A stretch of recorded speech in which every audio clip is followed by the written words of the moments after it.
Tetapi hari ini saya mau membawakan kepada saudara mengenai pelayanan sidang pertama, bagian yang ketiga. Sudah 3 minggu berturut-turut kita melihat sidang pertama. Hari ini kita melihat lagi bagaimana pelayanannya. Dalam Kisah Rasul pasal 19 ayat 1 sampai 11. Kisah Rasul pasal 19 ayat 1 sampai 12. 1 sampai 12. Kita akan membacanya bersama-sama. Bukalah Alkitab saudara. Dan kita mau Roh Kudus mengajari kita. Dan sepanjang pembacaan Alkitab ini biarlah kita biarkan Roh Kudus menerangkan firman-Nya ini kepada kita. Dan Roh Kudus sangat menekankan apa yang perlu, apa yang kita butuhkan pada hari ini. Apa yang akan kita kerjakan dalam hidup kekristenan kita. Sehingga semua kita memberi buah kepada Tuhan. Tuhan menuntut buah daripada kita masing-masing. Amin saudara. Bukan sekedar sampai keselamatan saja maksud Tuhan. Tetapi maksud Tuhan kepada kita semua yaitu supaya kita semua memberikan buah yang baik kepada Tuhan. Mari kita membaca. Kisah 19 ayat 1 sampai 12. Ketika Apolos masih di Korintus, Paulus sudah menjelajah daerah-daerah pedalaman dan tiba di Efesus. Di situ didapatinya beberapa orang murid. Katanya kepada mereka, "Sudahkah kamu menerima Roh Kudus ketika kamu menjadi percaya?" Akan tetapi mereka menjawab dia, "Belum, bahkan kami belum pernah mendengar bahwa ada Roh Kudus." Lalu kata Paulus kepada mereka, "Kalau begitu dengan baptisan manakah kamu telah dibaptis?" Jawab mereka, "Dengan baptisan Yohanes." Kata Paulus, "Baptisan Yohanes adalah pembaptisan orang yang telah bertobat." Dan dia berkata kepada orang banyak bahwa mereka harus percaya kepada dia yang datang kemudian daripadanya, yaitu Yesus. Ketika mereka mendengar hal itu, mereka memberi diri mereka dibaptis dalam nama Tuhan Yesus. Dan ketika Paulus menumpangkan tangan di atas mereka, turunlah Roh Kudus ke atas mereka, dan mulailah mereka berkata-kata dalam bahasa roh dan bernubuat. Jumlah mereka adalah kira-kira 12 orang. Selama 3 bulan, Paulus mengunjungi rumah ibadat di situ dan mengajar dengan berani. Oleh pemberitaannya, ia berusaha meyakinkan mereka tentang kerajaan Allah.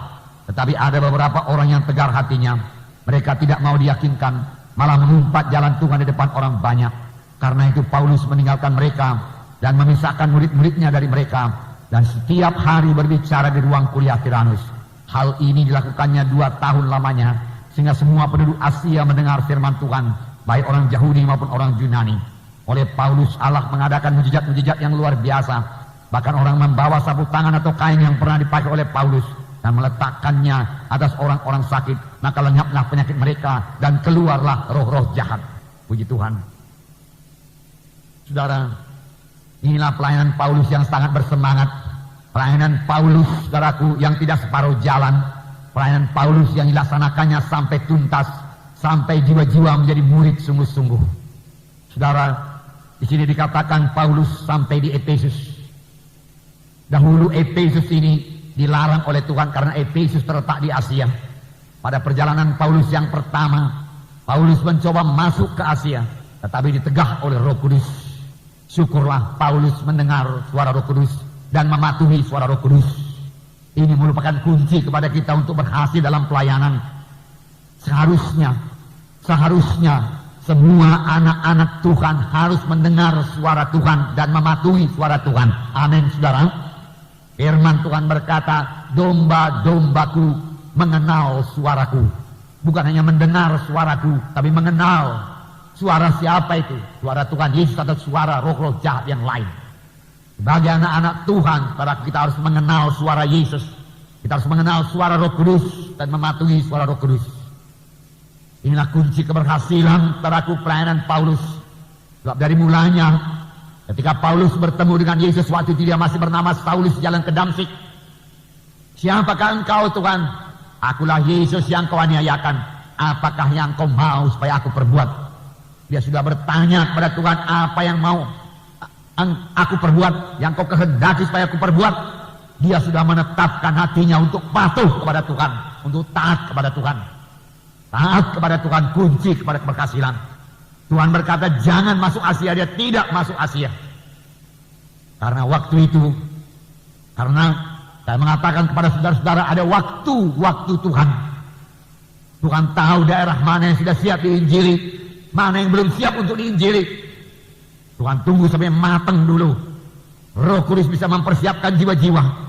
Dan kalau sekiranya Paulus mengeraskan hati pada waktu itu dan terus masuk Asia, Paulus akan mengalami begitu banyak kesulitan dan kemungkinan besar dia gagal.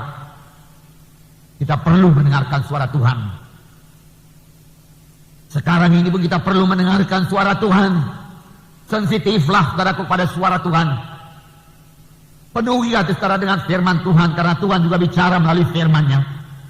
Lalukan dari hati saudara perkara-perkara daging dan dunia yang membawa kepada kematian, yang menutup pengertian rohani saudara, yang memiskinkan saudara dalam perkara-perkara rohani. Firman Tuhan berkata, pikirkan perkara yang di atas, cari perkara yang di atas. Ini memerlukan persekutuannya intim dengan Tuhan dalam doa saudara, supaya saudara mendengarkan suara Tuhan. Kemudian pada waktu Tuhan memimpin Paulus ke Makedonia, di Eropa, Filipi, dan Tuhan berikan kemenangan. Minggu yang lalu sudah kita lihat. Tetapi kali ini sebenarnya dalam kisah 19 ini sudah dua kali, kedua kalinya Paulus ke Efesus. Karena kisah 18 dikatakan dalam ayat 19, lalu sampailah mereka di Efesus. Paulus meninggalkan Priscilla dan Aquila di situ. Dia sendiri masuk ke rumah ibadah dan berbicara dengan orang-orang Yahudi. Rupanya dalam kisah 18 pun mereka sudah sampai ke Efesus. Tetapi kemudian Paulus kembali lagi melayani Efesus. Inilah pelayanan Paulus. Dalam kisah Rasul yang lalu kita melihat bagaimana Paulus dilempari dengan batu Listra. Kemudian dia lari ke Derbe. Kemudian saudara, Ikonium dan lain sebagainya. Kemudian setelah berapa waktu dia kembali lagi ke Derbe, kembali lagi ke Listra. Walaupun di Listra dia sudah dilempari dengan batu, dia saudaraku menanggung resiko, mau mengambil resiko kembali ke Listra untuk meneguhkan hati murid-murid supaya mereka kuat dan teguh dalam Tuhan. Perhatikan ini saudaraku, tujuannya tertulis dalam Alkitab supaya mereka kuat dan teguh dalam Tuhan, bertekun dalam iman. Dan yang ketiga yaitu Paulus menerangkan bahwasanya untuk masuk dalam kerajaan sorga kita harus mengalami banyak sengsara, mengalami banyak aniaya, banyak sengsara. Sengsara, aniaya, martir bukanlah hal yang mustahil pada zaman akhir zaman ini, saudaraku. Oleh sebab itu setiap anak-anak Tuhan harus kuat dan teguh dalam Tuhan. Dan datang kepada Tuhan Yesus untuk sampai kepada kerajaan yang kekal, yaitu sorga yang kekal, yang sudah disediakan Tuhan bagi saudara dengan rumahnya sekalian di sorga. Tetapi selama di dunia ini kita harus bertumbuh jadi murid Tuhan, dewasa dalam Tuhan. Jangan anak-anak, tapi bertumbuh menjadi dewasa, kuat dan teguh dalam Tuhan, bertekun dalam iman. Karena kan banyak goncangan-goncangan. Pujilah Tuhan, saudaraku. Nah, saudara, jadi saudaraku, Paulus saudaraku tahu pelayanannya di Efesus belum selesai. Tujuan Paulus yaitu menjadikan murid, bukan sekedar menjadikan petobat baru, bukan sekedar membawa mereka menjadi percaya membawa pada keselamatan saja. Itu sangat bagus dan memang harus dimulai dengan keselamatan. Tetapi ketahuilah saudaraku bahwasanya jiwa-jiwa yang baru selamat itu hanyalah bayi-bayi rohani yang tidak bisa bekerja buat Tuhan, yang tidak bisa melayani Tuhan. Paulus mau mereka bertumbuh menjadi dewasa, menjadi murid Tuhan, menjadi kuat dan teguh dalam Tuhan.